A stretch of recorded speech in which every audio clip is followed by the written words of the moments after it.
So did you see the latest pronouncement out of BlackRock last week? BlackRock, for those of you who don't know, manages about $10 trillion in assets, money across the board, right, for all American households individually, inside 401ks, all of those types of locations where you would be saving money. And as a result, they own a significant portion of pretty much every company that is publicly traded by virtue of the widespread use of their funds and ETFs and things like that.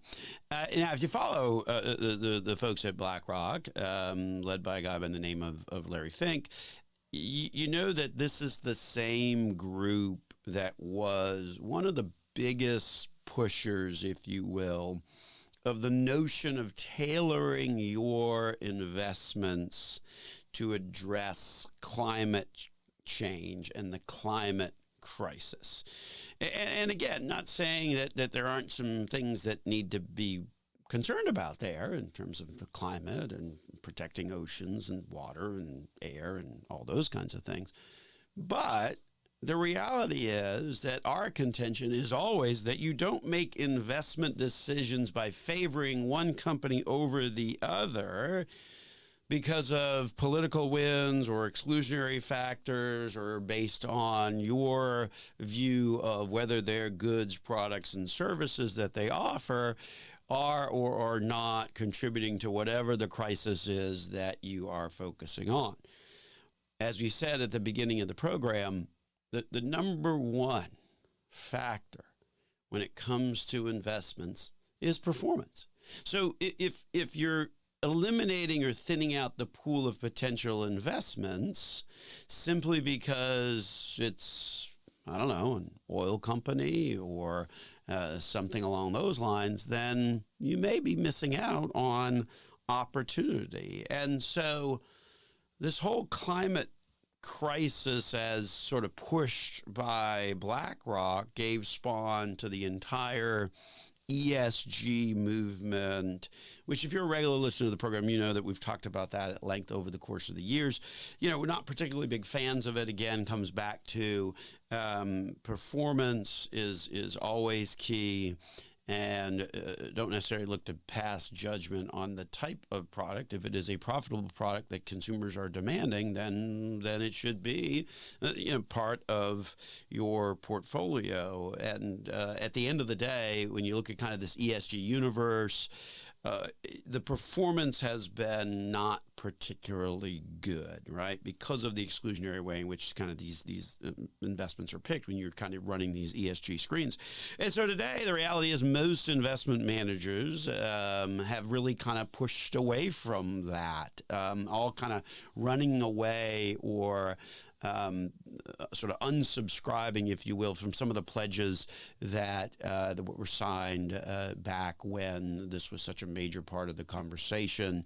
Vanguard immediately springs to mind, was a signatory of this global initiative and has since sort of walked away from it simply because, again, from a performance perspective, it was causing performance to underperform. So the folks at BlackRock, having tried and kind of failed on this ESG climate stuff, now are pushing a new self-described crisis, and this one they are referring to as the retirement crisis. So again, part of all this ESG stuff, part of our view was that it was always really kind of more about the marketing, sort of like the .com stuff that we saw 25 years ago getting rolled out. Oh, you got to own something that's got .com in it, and you're going to be fine, and then then the performance really isn't there,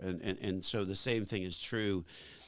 When you look at ESG and climate change based in investing, and so once again, folks at BlackRock are giving it another shot and now saying, oh, we've got a retirement crisis, and at the end of the day, that's not anything new because you got, people spending money on lottery tickets and scratch offs and not just simply saving money and putting it away on a regular basis. And so we all know the average American doesn't really have enough saved.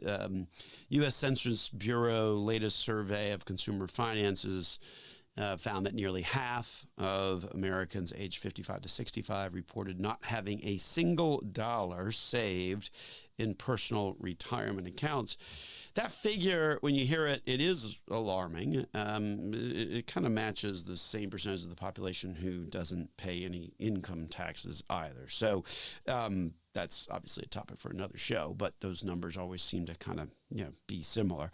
The issue I have, of course, with all of this, with BlackRock kind of fixating on yet another self-proclaimed, self-described crisis, is that after their failed efforts at climate crisis ESG fell flat, once again, they're pushing another crisis with the notion of marketing, because at the same point they're telling, we've got a retirement crisis, they're also saying we have the solution. And anytime you say you've got a crisis, but yet I have the solution, doesn't that strike you as just sort of like marketing, right? I mean, that's at the end of the day what it is. So they are fanning those flames of this self-described crisis and also announcing the launching of their latest new product that's going to solve this issue. Isn't that great? We announce a crisis and then we roll out a product to solve it. That's marketing, folks. So the latest product is one that is called this Life Path Paycheck. And it starts out with sort of a target date type fund. Okay, so if you listen to the program regularly, you know nothing really earth-shattering about them. There's millions of them out there. All unfortunately have subpar performance because what those target date funds do is they get too conservative too early. That's always our contention. When you look at the numbers bear that out. But here's the real kicker on their latest offering, if you will, is that at age 59 and a half in this BlackRock product, Life Path or whatever it is, Life Path Paycheck, you get to purchase an annuity from one of the insurers that's been ever so carefully selected by the folks at BlackRock. So rather than offering products that historically deliver less than what the market does, understand how an annuity works, right? So an annuity basically involves a third party, i.e. an insurance company, that promises to then deliver you money over a period of time. So he asks a very simple question. If you think you're going, which way do you think that equation is going to fall? If you're giving your money to a third party who ultimately says, okay, I'm going to give this money back to you over time, do you think at the end of the day where they're going to ultimately pay you more or pay you less than what you might otherwise get had you done your own investing? And the reality is, of course, that you're going to get less because, after all, the third party, the insurance company, makes profit. So at the end of the day, this goes back to teaching basic personal responsibility and basic personal finance.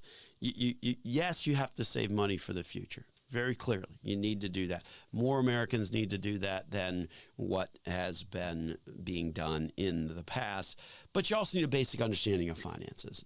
There's a ton of books out there. Ours, of course, is one of them, and it's available on Amazon, just like all the other books, and an internet full of websites that can certainly help. Bottom line, and I think these two subjects are related, whether it's the newest, greatest product or buying lottery tickets, is you got to get started on saving money today.